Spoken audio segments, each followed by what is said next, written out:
and welcome to the West Asia Post with me, Ghadi Francis. This is our weekly show where we bring you all the latest updates from this region that I call home. West Asia is no stranger to wars. Wars have been fought here for power, for influence, and even for oil. But what about the wars that show no signs of ending? Our top story today is about one such war, the war in Yemen. It started in 2014 and until recently, bombs were still falling in the country. But not now. Now a UN-brokered truce has brought some much-needed hope to Yemen. And the citizens are now dreaming of peace. Let's take a look.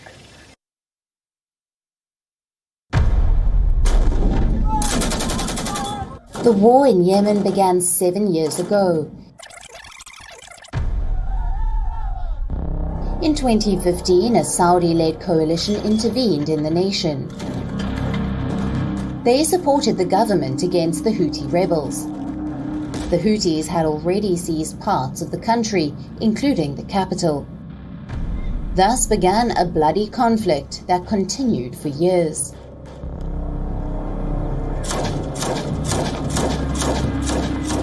What's happening in Yemen is a tit-for-tat war.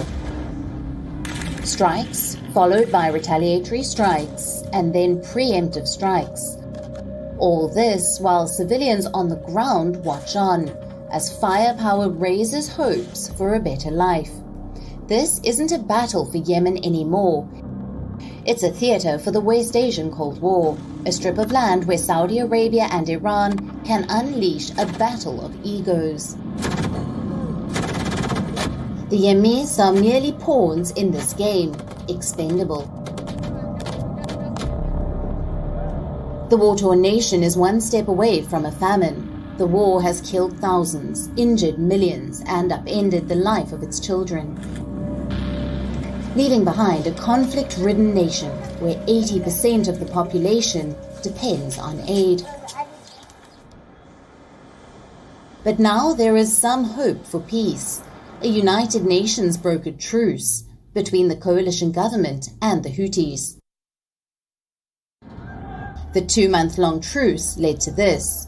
This is the first commercial flight to take off from Sana'a in nearly 6 years.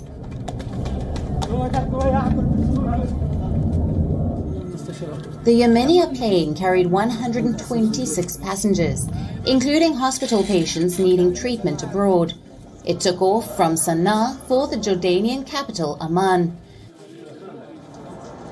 Before takeoff, the plane with red and blue tail livery taxied through an honor guard of 2 fire trucks spraying jets of water. It's an indescribable feeling, a great joy. Our hearts are filled with delight and joy from the reopening of the airport, and we hope this continues. Today we operated the first flight carrying more than 137 passengers to Jordan's Amman airport. The plane will come back to Sana'a airport carrying about 60 passengers. Thank God the plane was received in accordance with the international safety standards, and the Sana'a airport is ready to receive any flight. So the bombs have stopped falling, flights are taking off, and Yemenis are dreaming of a better future. But what is looming over their heads is a crippling food crisis. Yemen is in urgent need of wheat. It is looking for new wheat suppliers, but will need help to pay for increasingly costly imports.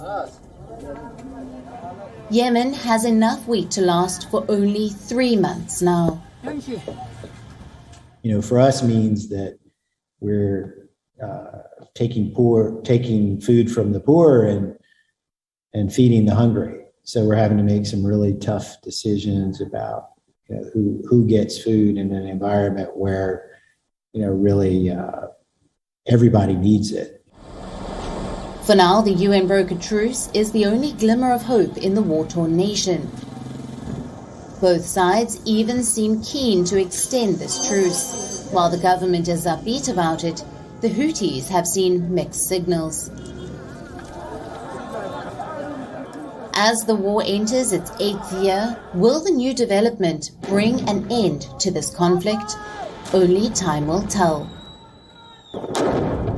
West Asia Bureau, WION World is One. That was Yemen. We're gonna go to Jordan, Iran, and Saudi Arabia. But first, let's take a look at what else is making the headlines across the region.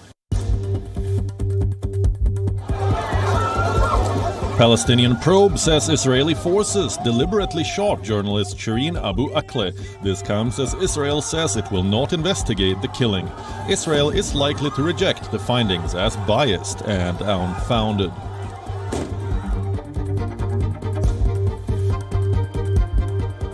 Iran's foreign minister says Iran has made minimal but good progress in relations with Saudi Arabia, adding that he may meet his Saudi counterpart soon in a third country. Saudi Arabia's Crown Prince expects to travel to Turkey next month. The trip by Crown Prince Mohammed bin Salman, the kingdom's de facto ruler, will also include stops in Egypt, Cyprus, and Greece. Turkish Foreign Minister Mevlut Cavusoglu visits Israel in the first trip to the Jewish state by Ankara's top diplomat in 15 years. Ankara urges that Turkey's diplomatic thaw with Israel will help the Palestinians.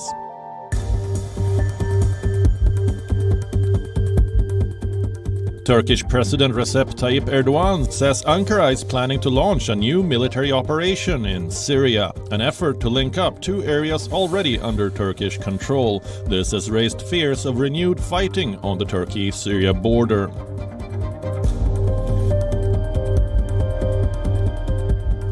Gulf Arab Airlines will operate more than 160 daily shuttle flights to Qatar during this year's Football World Cup, allowing fans to fly in from nearby cities before a game and return at the end of the day.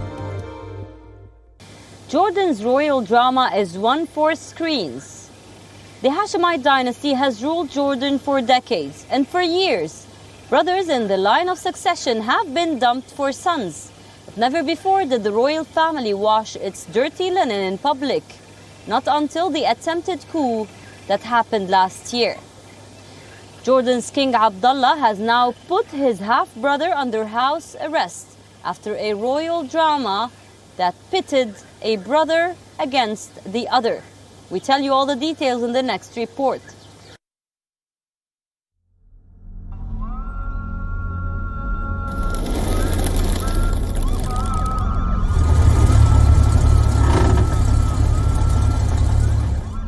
It is a story straight out of a mystical Arabian tale. A brother pitched against another for the crown. Jordan's allies watching aghast as the royal coup tests the resolve of the House of Hashim. At stake was the stability of West Asia. In focus is the king's half-brother, Hamza bin Hussein. A popular figure in Jordan and a spitting image of his father, the late King Hussein. Hamza was the king's favorite, but he was too young to take over the throne. So when Hussein died a premature death in 1999, Abdullah II became king, and Hamza was named the crown prince. This was the late king's dying wish, but it all changed in 2004. King Abdullah stripped his brother of his title. He wanted his son to succeed him. Thus emerged a rift in the Hashemite kingdom.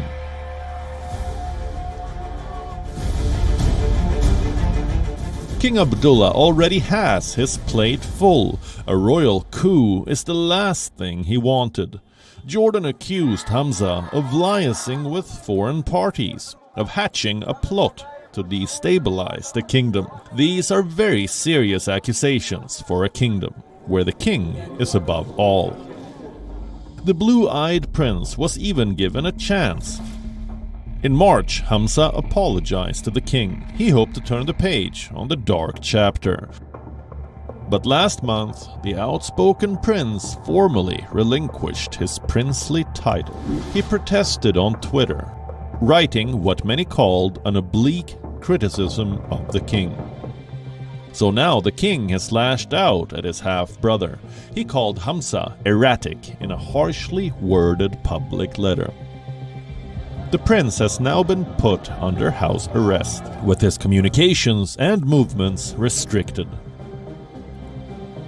King Abdullah said, and I quote, "We will provide Hamza with all that he requires to live a comfortable life, but he will not have the space he once abused to offend the nation, its institutions, and his family, nor to undermine Jordan's stability." Unquote.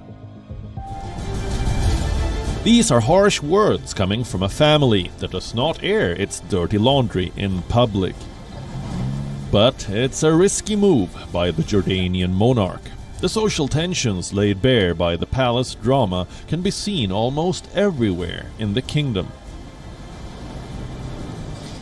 Economic crisis frayed the historic patronage for loyalty bond. Hamza has enjoyed considerable popularity, particularly among the Jordanian tribes, a bedrock of the Hashemite family's decades-long rule. Now the prince has been silenced, his purported co-conspirators arrested, but insiders fear that anger is simmering. Critics say it could erupt at any moment, a warning bound to worry the kingdom's Western allies. The question remains, will the monarchy survive another descent? West Asia Bureau, WION, World is One. Iran is mourning the death of Revolutionary Guards Colonel Hassan Sayyad Khodai. He was shot dead by two people on a motorcycle. The country has vowed revenge for his assassination. Now Iran blames such attacks on Israel. Tehran says US support is making Israel brazen. We tell you more. Colonel Sayyad Khodai. He was one of the defenders of the shrine. These are military personnel or advisors in Iran who fight on its behalf to protect Shiite sites against threats.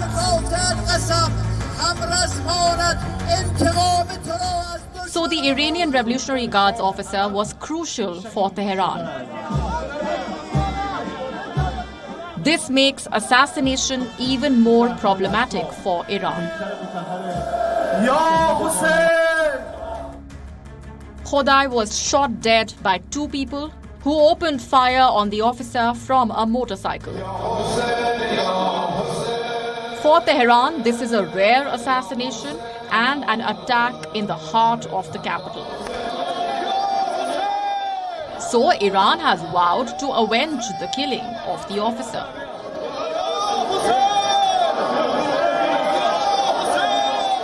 I emphasize the serious pursuit of security officials, and I have no doubt that the revenge for the blood of the great martyr against the criminals will definitely be taken. Iran has blamed Israel for the attack. They call it a Mossad operation. Separately, Tehran state TV says the guards arrested members of a network of thugs. Those who were recruited by Israeli intelligence to carry out attacks in Iran. The Israeli Prime Minister's office has declined to comment on the events in Tehran. Israeli media instead says Khodai headed a unit of the Quds force, one that was planning attacks on Israelis abroad. It comes at a time when world powers are trying to salvage the nuclear deal. The US says that the talks are most likely to fail. The Biden administration still supports the 2015 nuclear deal and remains ready to lift sanctions if it secures an agreement. Iran has denied any compromise in nuclear deal negotiations. They say the ball is in the US court. Lift the sanctions and they could return back to the deal. This makes the final stages crucial. Both sides agree that a nuclear deal is better than no deal. But for that, both Iran and the US will have to offer concessions. Iran may have to unilaterally release all Western prisoners. The US may have to symbolically lift some sanctions. Neither move will be popular at home. Cost of statesmanship. This nuclear deal could end the West Asian Cold War, but for that, both sides must swallow their ego. They must think about the long term. Right now, West Asia's future depends on two leaders, US President Joe Biden and Iran's Supreme Leader, Ayatollah Ali Khamenei. West Asia Bureau, WION World is One. King Salman is the ruler of the Kingdom of Saudi Arabia. But the one that is actually calling the shots is the Crown Prince. Mohammed bin Salman is the de facto leader of Saudi Arabia. Many even suggest that he could soon become king. So, how will Saudi Arabia pass the power to its Crown Prince when his ailing father dies? Let's take a look. The UAE has a new ruler, Mohammed bin Zayed Al Nahyan. But what about his best friend, Mohammed bin Salman? The Gulf princes are said to have shared a special bond. So obviously, MBS is heading to the UAE to pay his respects. But what is weird about this trip is the list of delegates that will accompany him. An unlikely royal joined a Saudi delegation to the UAE. It is Prince Abdulaziz bin Ahmed. He is the eldest son of Prince Ahmed bin Abdulaziz, who is the detained brother of the Saudi monarch. Currently, the prince holds no official post, yet his name topped the list of delegates accompanying MBS. So what's the catch here? Many believe it's a changing political landscape, a message of family unity from Saudi Arabia's de facto leader. Mohammed bin Salman has spent years arresting members of his family, all a part of his bid to rise to power. But after years of building his power base, he's changing his tune. The question is, why now? Because his succession is looming. MBS was supposed to head off to the UAE immediately after the president's death. But he held it off until his father left hospital. King Salman has now returned back home. Having the son of Prince Ahmed sitting next to him in Abu Dhabi is another strong message, especially to the international community right now. More importantly, the delegation represented a careful balancing by MBS. It included figures from different branches of the family. King Salman is currently 86 years old. When he appeared in public, he looked increasingly frail. The transition from Salman to his son will be unlike any before it. MBS is set to secure the throne at an unusually young age. The transition between a ruler and his heir after a death is swift. In public, it is seamless and uncontested. When King Salman dies, a series of established protocols grind into action. First, the official Saudi TV announces the death. Then other media channels follow suit. Only prayers and coverage of the funeral is allowed. The king is then buried at Riyadh's Al Aud cemetery. For the new king, there is an allegiance ceremony. He must receive a pledge of loyalty from the Allegiance Council. This is a collection of 34 people, all representing the family of Abdulaziz's children. MBS was endorsed by the Allegiance Council in 2017. His accession is automatic and not expected to be challenged. He is also the defense minister and tightly controls state security. But MBS must make sure that the family sticks together, especially with his succession looming. So he is now empowering younger royals in the kingdom. It is his own way to counterbalance resentment from older royals, court young princes and give them positions of power. The move also signals at the passing of the baton from King Salman's generation. Both King Salman and Prince Ahmed are the surviving sons of King Abdulaziz. the man who founded the Kingdom of Saudi Arabia. So when MBS takes over, it will be a new generation at the helm of power in Riyadh. West Asia Bureau, WION World is One. Sandstorms are becoming more and more common in West Asia. In fact, they are becoming more and more intense. This could signal at a troubling future for the nation and the rest of the region. And while climate change did exacerbate sandstorms, poor governance is also to blame, as thousands end up in hospitals. Let's take a look. Sandstorms in West Asia are not like the ones shown in movies, where you're covered by a mound of sand in seconds. Here, it's fine dust cloud that is almost invisible.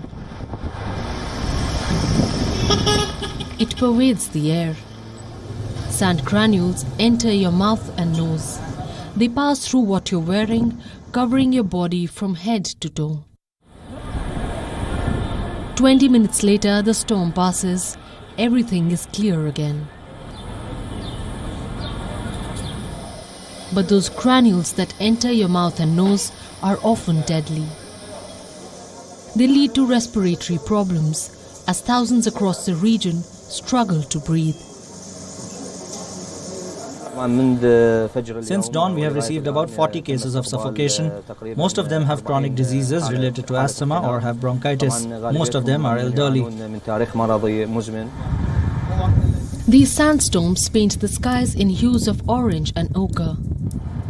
But what they're actually painting is a troubling future for West Asia. Sandstorms are not new in the region, but they've become more intense and frequent. They've been fueled by several factors like soil degradation, intense droughts, low rainfall, overgrazing, deforestation, and overuse of river water, all related to climate change. Iraq is the worst victim of these sandstorms. It has seen over 10 sandstorms since mid-April. The trend has been associated with climate change. But there is also the legacy of Saddam Hussein's political ecology, one that has left Iraq particularly vulnerable. Saddam commanded the draining of the southern marshes. This was in the 1990s. Governments have tried to restore the marshes, but there has been no respite. The dried up water bodies provide more fodder for these sandstorms.